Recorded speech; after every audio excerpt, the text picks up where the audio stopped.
राहिलास काय रे? गाराणा घालतया हात जोडा. श्री गणेशा हे गणराया हे शंकर पार्वती पुत्रा हे बाप्पा मोर्या. आज आम्ही तू काय गाराणा घालतो होता ऐकून घे रे महाराजा. यो महाराष्ट्र आमची आन बान शान असणारो महाराष्ट्र, दिल्लीचो तख्त राखणारो महाराष्ट्र, सगळ्यात एक नंबरान येणारो महाराष्ट्र. याचो या वैभव असाच कायम ठेव रे महाराजा. सध्या महाराष्ट्रात एक नवीन संकट इला.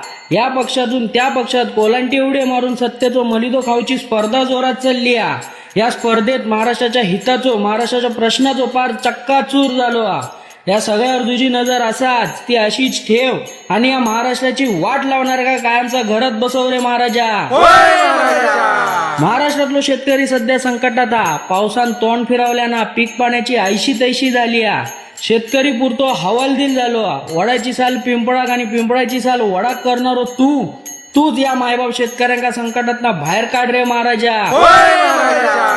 बेरोजगारी वाढता, शिकलेली पोराडोरात देशोधडीक लागली. बेरोजगारांचो आकडो वाढतच चाललो. हक्काचो उद्योग परराज्यात चालले. सरकाराक त्याचा काय पडलेला नाही महाराजा. महागाई भ्रष्टाचाराचो भस्मासूर वाढताच. या सगळ्यात महाराष्ट्रात चारी बाजून कोंडीत पकडूचो प्रयत्न होता. मुंबईत दिल्ली दरबारात उभो करूचो घाट घातलेलो. ही चारी बाजूची कोंडी फोडून या महाराष्ट्राचो या मुंबईचो मुर्दो पाडू गेलेल्यांच्या मानगुटीवर बसून त्यांना उभो आडो कर रे महाराजा. आणि उभ्या महाराष्ट्रावर बाहेर बुतूरच्या कोणाची वाकडी तिकडी नजर असतात तर त्याका काळो निळो करून देशाच्या वयवाटीच्या बाहेर काढ रे महाराजा.